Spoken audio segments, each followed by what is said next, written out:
Good afternoon, everyone. It's great to see you all here today. I'd like to welcome you to this session of our Promising Practices Conference. And this session is titled All Aboard, Increasing Writing Proficiency, Grades 6 through 12. I'd like to introduce you to our speakers today, Shay Anderson and Tori Cox. Both are from the Utah Virtual Academy. And just want to give you both a shout out and welcome you, and I'll turn the time over to them. Let's give them a round of applause. Thank you so much for having us. We're very excited to be here today, and we see a lot of our UTVA colleagues and administration here. We're really excited to share what we've been doing in the writing world with all of you here. So let's go ahead and get started. So this session is talking about how we have tried to increase our writing proficiency grades 6 through 12. And it's been a team effort. Our teachers have been more than amazing in taking this on. And so we're talking from science to PE to math and English, all across the curriculum. So let's dive in and talk about how this has been. First, just a quick little bit about me. I've been an English or ESL teacher for 7 years and 5 years here at UTVA. I love running, reading, and anything outside, which is Utah's a wonderful place to be if those are your hobbies. I'm a mother to 3 beautiful girls, and we're expecting our first son in June. And I am a self-proclaimed poet on the fly. Okay, awesome. Thanks, Tori. My name is Shay Anderson. Let me get my camera on, see if you can see me here. I have been teaching at Utah Virtual Academy for over 6 years now. I'm wife to a 6'6" giant man, I call him, because I'm only 5 feet tall. So you can imagine the height difference going on there. I'm the mother of 2 beautiful girls. I love to read and run and cook, and I like to laugh and have fun in my class. So that's a little bit about me. This is actually a picture from one of our proms that we had here at UTVA. We have a really good time at prom at our school. Okay, to begin, I'm going to give you a little background information first about what we've been working on this year at Utah Virtual Academy to increase our writing proficiency.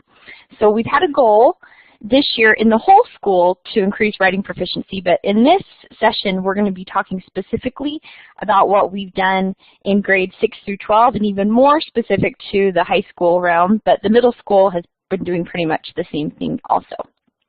So UTVA, the reason that we decided to implement this year, we are held to really high standards at our end-of-year state testing, and writing is an area that really needed improvement. It's an area that we've kind of struggled with, and we knew that we needed to come together as a school to start working on this together. We've been working with a team called Innovations Educational Consulting Team. They've been helping us in our school turnaround, and they actually presented us with this idea. It's a school-wide approach to increase the amount and quality of writing at our school. So before I give you a little bit more info on that, let me ask you a question. And I'll give everyone has your whiteboard tools here. Just hover over whichever answer you think is correct. Is every teacher a writing teacher? A, yes, absolutely, or no, it depends on the subject. What do you think? Go ahead and show me with your whiteboard tools there. And you can be honest. You know, do you think every teacher is a writing teacher somewhat? Okay, I'm seeing a lot of good answers here. So it looks like most of you are thinking yes.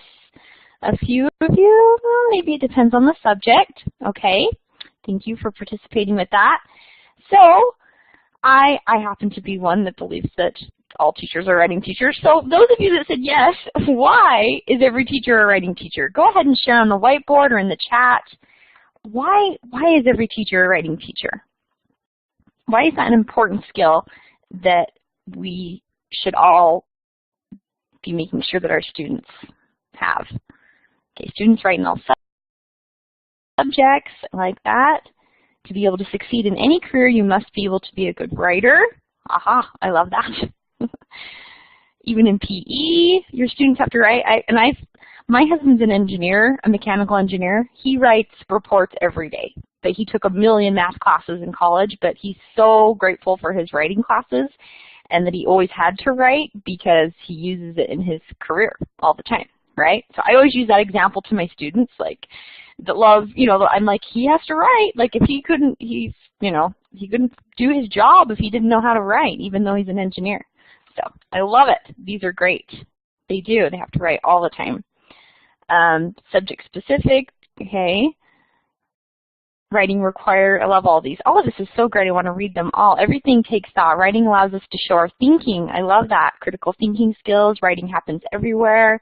Writing equals thinking. Teaching. Thinking is key to all subjects. Love it. I love all of these ideas. Tori and I were looking for a great quote to put about why every teacher is a writing teacher, and you guys have already provided them for us, so we didn't even need to find one, did we, Tori? Thanks, everybody, for sharing with that. Love it. It takes a village. I love that, Mallory. Thank you.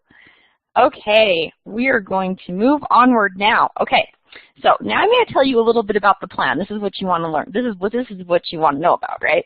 So Innovations Ed, they came to us, the English department, and they presented us with this idea. This was research that they had taken from a turnaround school that they had helped that had amazing results with increasing their writing proficiency.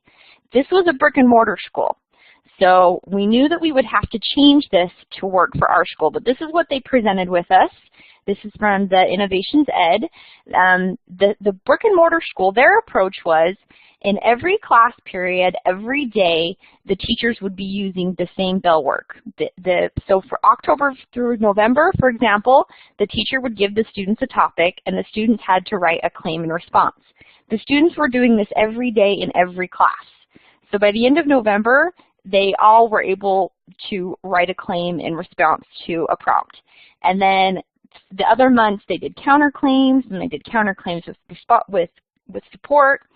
And the English department, yeah, it was a great idea. The English department was the team that did the professional development and helped put everything together for this turnaround school. So this is what they presented to us. And we're gonna give you some details in just a second. We'll give you some details. So this is what they presented us, and we're like, okay, we're thinking this sounds pretty good. And then when they showed us the results from this turnaround school, we were like, sold! We've got to try this at Utah Virtual Academy. So let me show you the results that this turnaround school had. It's amazing. This is the outcomes that they shared with us. They increased in student confidence in writing, in their skills, in their end-of-year assessment, which is called the SAGE Writing Test. That's our end-of-year assessment. And the sophomore class, just as an example, went from 3% to 18% in 1 year. And this over here is some more examples of their scores. Thank you, Tori, for showing that. Their scores with their increases. So we were blown away. We were like, okay, we're on board now. Because we were a little nervous at first, like how are we going to get all of the teachers to be on board with this? But after we saw the great results, we knew we had to at least try.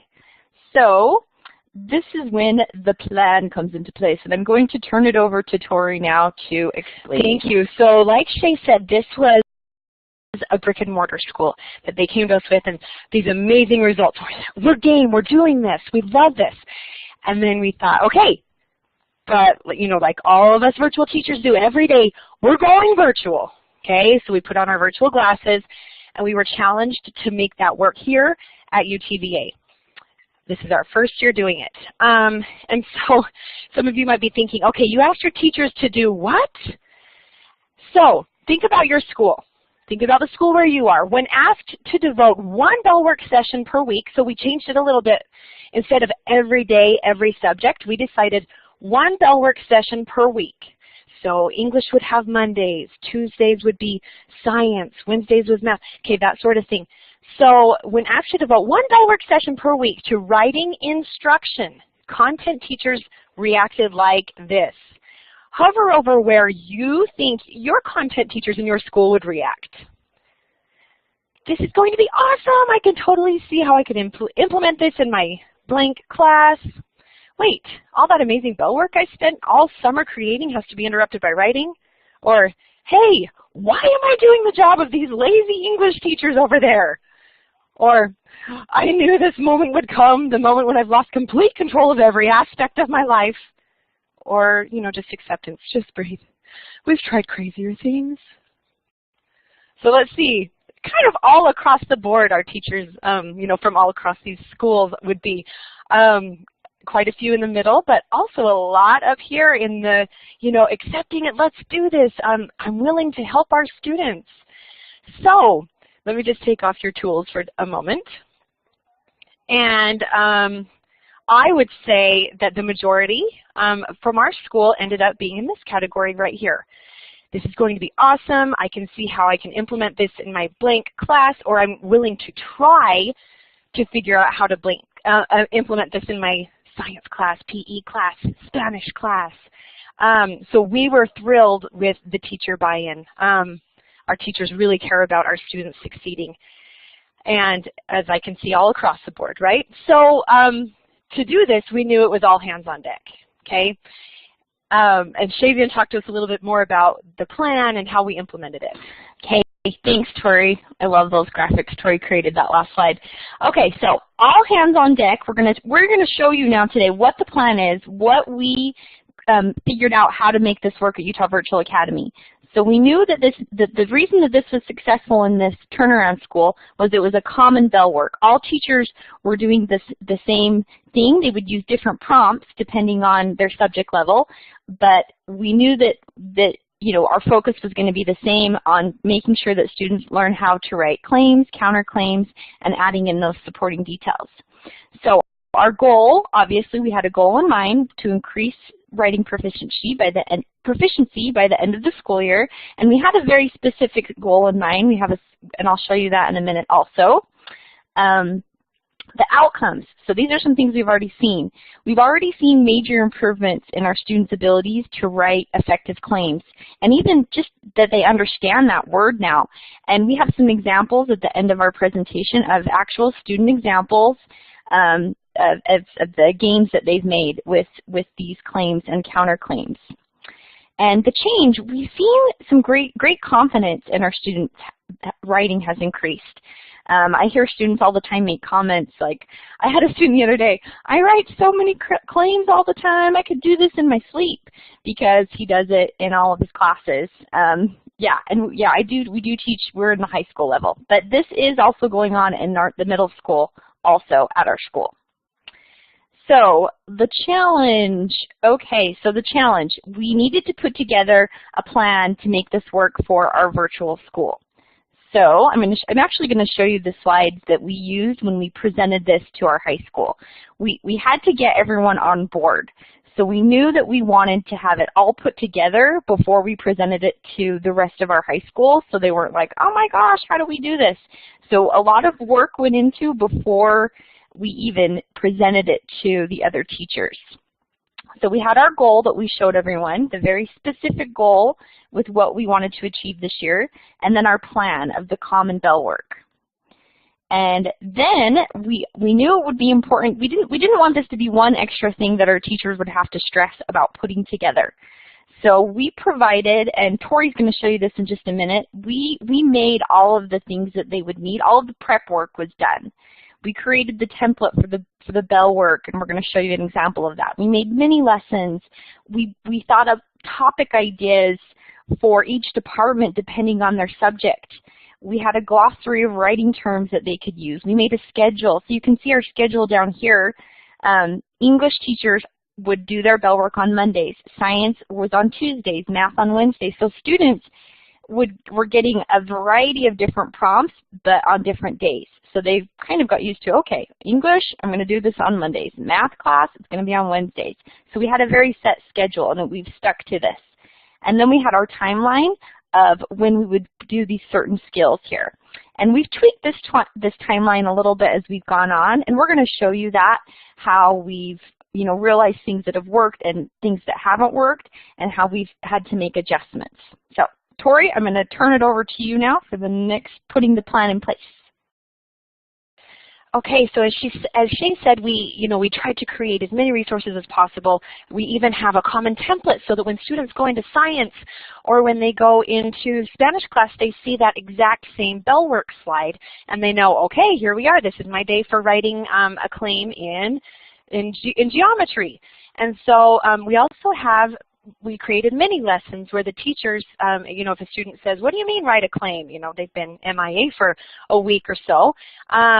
Then they can give them the link to this video of us showing of us giving a mini lesson on a claim and then also on counterclaims.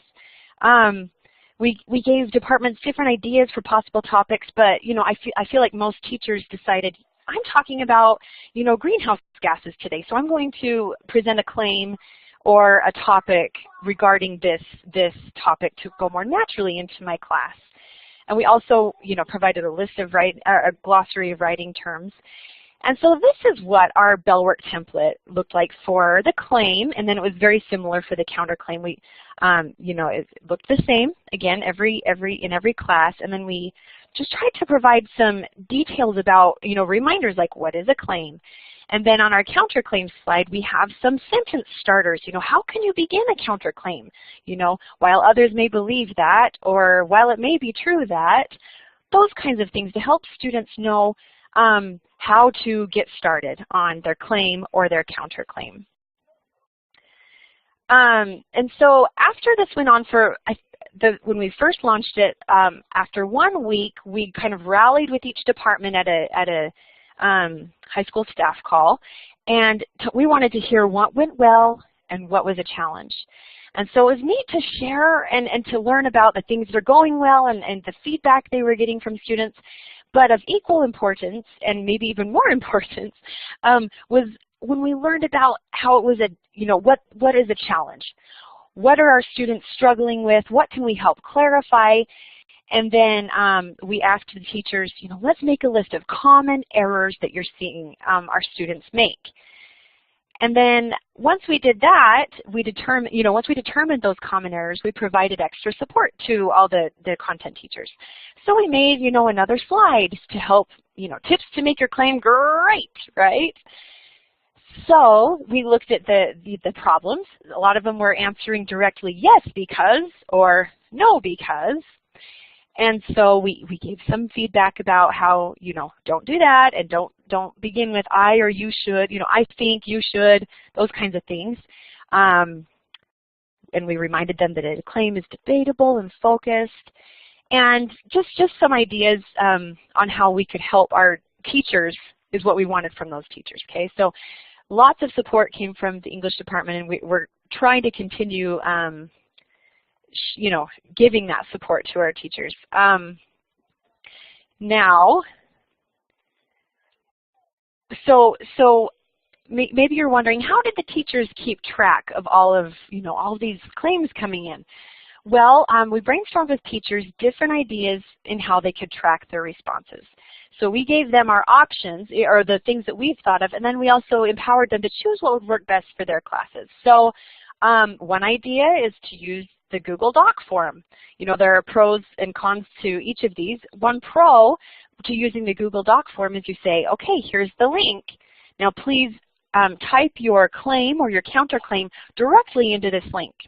And the teacher, I use Google Docs, I look on my other screen and I can see the claims coming in right then.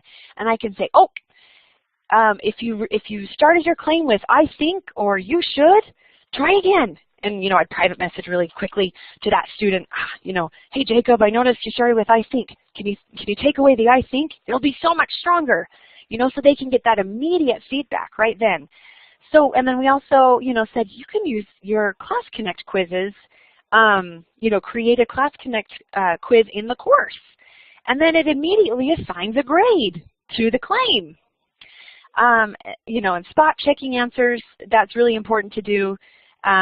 Yeah, or even a discussion. Thank you, Nicole. So some teachers used it as a discussion, and you're able to spot check those answers as the answers come through to look for common problems.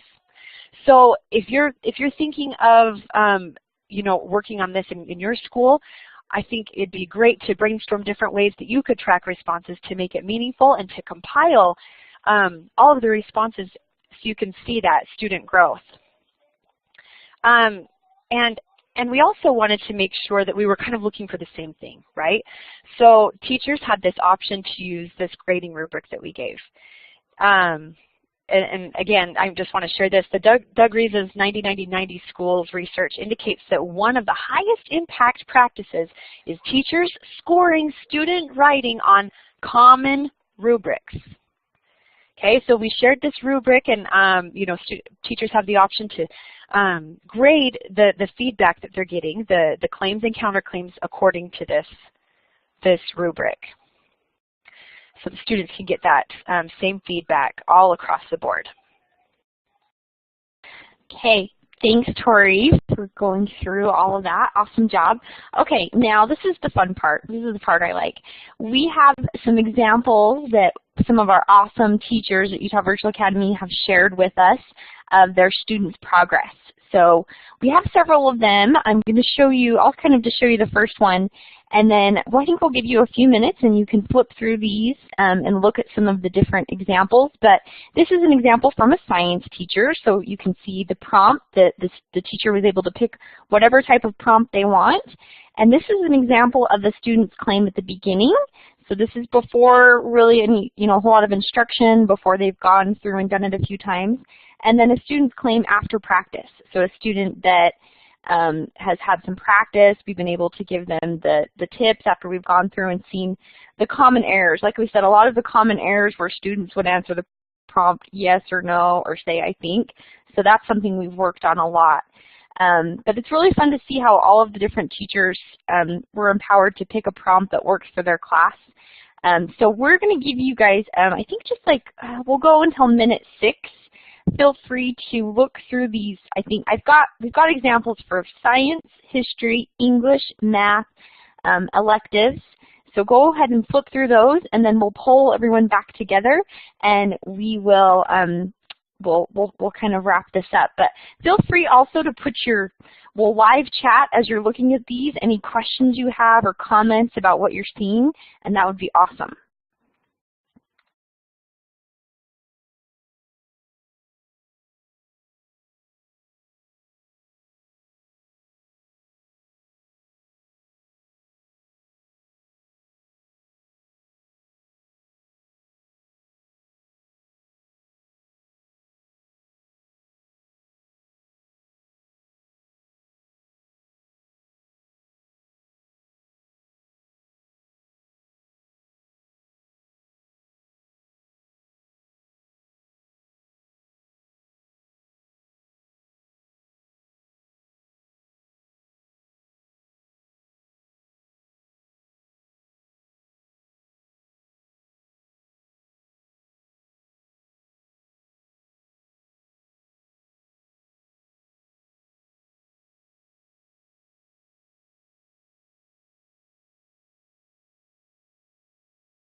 All right, thank you so much for taking a look at those. I just about called you students. I appreciate that.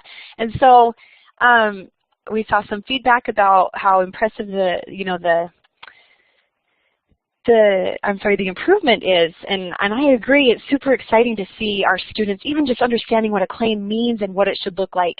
And our content teachers have been amazing this year, and we're so thrilled that they've been on board with this. And here's just some of their, I guess, here are their testimonials, we could say, on how they felt this has gone this year. So go ahead and take a look at those.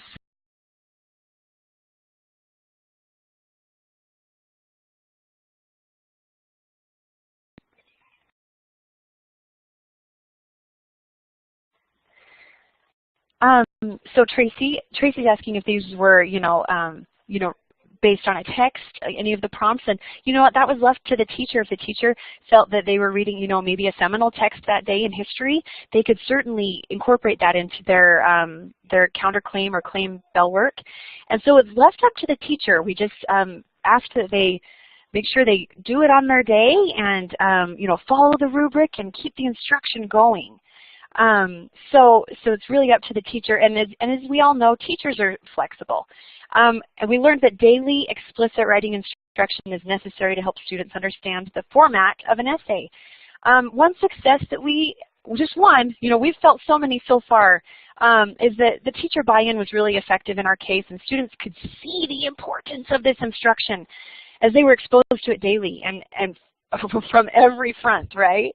And then one challenge is that we quickly learned that the way that the pilot school taught the counterclaim did not work in our virtual setting with our students for whatever reasons. And so we needed to modify our instruction quickly for the counterclaim specifically. So that's just one challenge that we've run into, probably the most significant. And so as teachers, we've always been flexible. And so we wanted to be flexible and change that instruction to make it meaningful to students.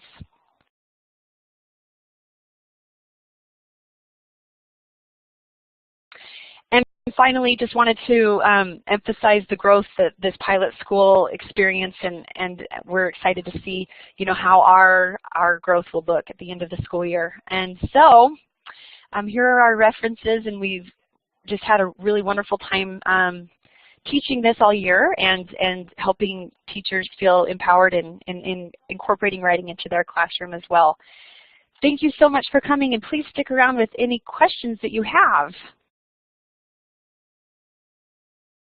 We do have the resources. I heard some of you asking for resources, so you could take it back to your administration, and we have the PowerPoint that we can share, and so that you can take this home and share.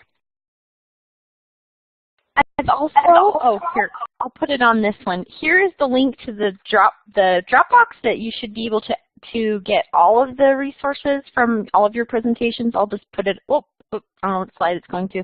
I'll put it on this slide with the comments.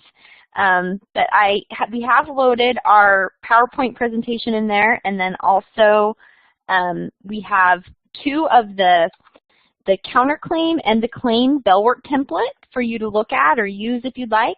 And also there's a document that has an overview, just kind of a write-up of the plan and how we put it in place at our school. So here's the live link right here. But yeah, feel free to add your comments right here. Tori and I will try and answer as many questions as we can. And thanks so much, everybody. Thank you, Shay and Tori. Remember that when you guys log out, you will have the attendance link come up, and you only need to fill it out once today. So please make sure you give us your feedback, and just let's give Tori and Shay a round of applause. Thank you so much. Take care, everyone. Bye-bye.